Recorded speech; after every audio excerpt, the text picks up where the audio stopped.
kulanti wanaagsan daawadayaal waa markale iyo barnaamijkeennii xog waran iyo maanta waa maalmo Talaada 25 bisha 8 sanadka 2020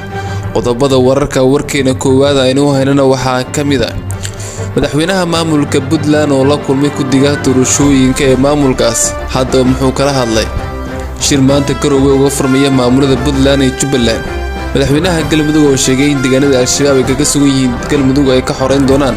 faahfaahin laga bixiyay kulan dhexmaray madaxweynihii hore ee Soomaaliya Xasan Sheekh Maxamuud iyo taliyaha Niise Fahad Yaasiin kiisaska cudurka COVID-19 ee deegaanada maamulka Puntland oo sii kordhaya kulamo lagula jiray militariga Maali oo xaaladda siyaasadeed dalkaasi looga hadlayay oo fashilmay iyo xisbiga jamhuuriga oo musharaxa xisbigaas u magacaabay madaxweyne Trump qodobadaas iyo qodobo kale daawadayaal barnaamijkeena xog waran iyo maanta intaanu ku jirno uga bogan doontaan marka isku diyaariyo qodobadaas faahfaahsan fadlan haddii aad ku cusub tahay channelka warbaahinta xog waran subscribe saar channelka gambaleelka riix si aysan kuu seegin wararkeena dambe mahadsanid aan ku bilaabay madaxweynaha maamulka goboleedka Puntland Siciid Cabdullaahi Dani ayaa waxa uu kulan la qaatay guddiga ku-meel gaarka ah ee doorashooyinka maamulka Puntland madaxweynaha ayaa warbixin ka dhageystay guddiga waxaana uu bogaaday shaqada wanaagsan ee u qabsoontay isagoo ku dhiirigeliyay in halkaasi ay ka sii wadaan qoraal ka soo baxay madaxtooyada maamulka Puntland ayaa waxaa lagu sheegay in madaxweyne Dani ay ka go'an tahay hirgelinta nidaamka xisbiyada badan oo hadda meel wanaagsan maraya xukuumaduna ay garab taagan tahay guddiga doorashooyinka ayaa lagu yiri war qoraal oo ka soo baxay madaxtooyada maamulka Puntland dhinaca kale magaalada Garowe ee caasimadda maamulka Puntland ayaa maanta waxaa ka furmaya shirweyne u dhaxeeya maamulada Puntland iyo Jubaland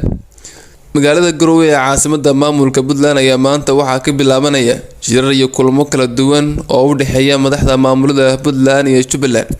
labada hogaamiye iyo waxqabadka deegaanada maamulka Puntland ayaa lagu wadaa inay si qoto dheer uga hadlaan qodobadii ka soo baxay shirkii dhawaan lagu soo gabagabeeyay magaalada Dhuusamareeb ee caasimadda Galmudug kulankan ayaa waxaa lagu wadaa inay qayb ka noqdaan siyaasiyiinta iyo waxqabadka ugu caansan deegaanada maamulada Puntland iyo Jubaland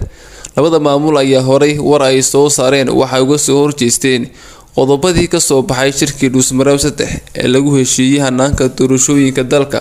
marka ay dhamaadaan kulamadan iyo shirarka u dhaxeeya maamulada Puntland iyo Jubaland ayaa waxaa la filayaa in war-saxaafadeed ay ku midaysan yihiin ay ka soo saari doonaan markana Galmudug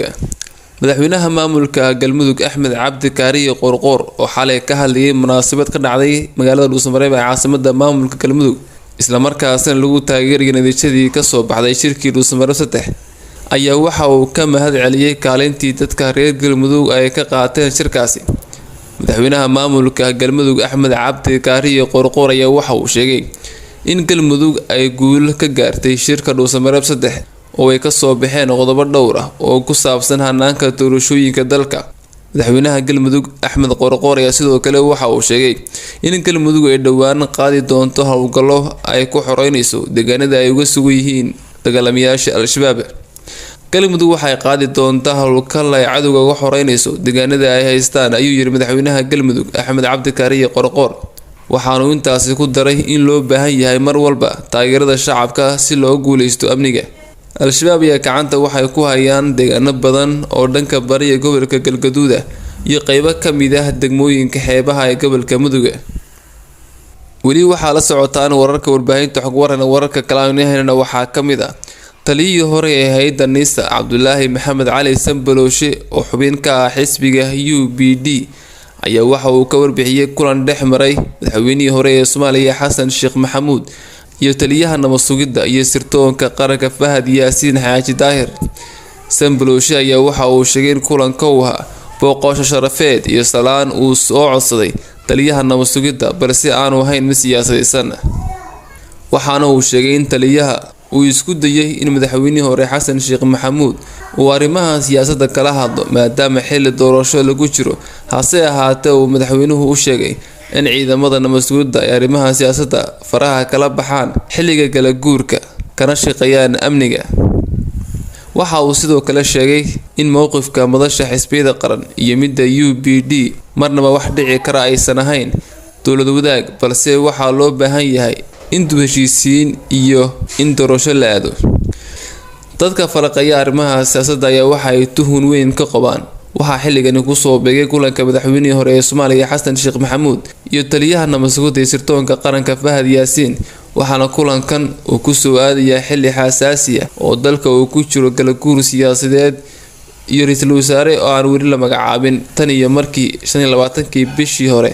xilka laga qaaday ra'iisul wasaarihii hore ee Soomaaliya Xasan Cali Khayre. wasaaradda caafimaadka ee maamulka Puntland ayaa waxay faahfaahin ka bixisay kiisas cusub oo coronavirus ah oo laga helay deegaanada maamulka Puntland maalmihii u dambeeyay. Puntland waxa ay sheegtay in kiisaska cudurka sare u kaceen maalmihii la soo dhaafay, isla markaana ay walaac ka muujinayso kororka cudurka ee deegaanada maamulkaasi. waxaa la baaray labadii maalmood ee la soo dhaafay 116 qof oo 4 qof oo kamid ah laga helay xanuunka safmareenka ee COVID-19. 4 qof oo xanuunka laga helay ayaa didoodu waxay u dhaxaysaa 3 sano ilaa 51 jir. 4 qof ee xanuunka laga helay ayaa waxaa 3 kamid ah ay joogaan magaalada Garowe ee caasimadda maamulkaasi, halka qofna uu joogo magaalada Boosaaso. tirada guud ee dadka xanuunka laga helay deegaanada maamulka Puntland ee shaybaarka uu xaqiijiyay ayaa waxaa hadda gaadhay 403 qof, waxaana u dhintay 9 qof halka ay ka bogsatay 207 qof sida lagu xusay qoraal ka soo baxay wasaaradda caafimaadka ee maamulka Puntland. haddii aan eegno akhbaraadka caalamka, kulamadii lagula jiray militariga Mali oo xaaladii siyaasadeed looga hadlayay ayaa waxa uu ku soo dhamaaday fashil. saacadihii la soo dhaafay ayaa wadahadaladii dalka Mali looga gol lahaa xal u helidda ismariwaaga siyaasadeed ayaa waxa uu ku soo dhamaaday natiijo la'aan. qaar ka mid ah hogaamiyaasha galbeedka Afrika ee wadahadalada kula jiray militariga dalkaasi ayaa waxa ay ku baaqeen in dib xukunka loogu celiyo madaxweynihii xukunka laga tuuray. madaxweynihii talada laga tuuray ayaa diiday inuu ku laabto talada dalkaasi, waxaana uu sheegay inuusan ka shaqeyn karin ciidanka wadanka qabsaday. kooxda wadaxaajoodka ayaa waxaa hogaaminaya madaxweynihii hore ee dalka Nigeria. afhayeenka ciidanka militariga ayaa waxa uu sheegay in go'aanka ugu dambeeya ee mustaqbalka dalkaasi ay iska leeyihiin dadka reer Mali. shacabka ayaa si weyn u soo dhaweeyay talaabada ay xukunka kula wareegeen militariga dalka Mali oo xukun inqilaab ku qabsaday dalkaasi. ugu dambeyn, haddii aan eegno dalka Mareykanka, xisbiga Jamhuuriga ayaa si rasmi ah musharaxa xisbigaasi ugu magacaabay madaxweynaha talada haya ee dalka Mareykanka inuu mar kale noqdo musharax mar labaad u tartama doorashada madaxtinimada ee 3 Noofembar sanadkan ka dhacaysa dalkaasi.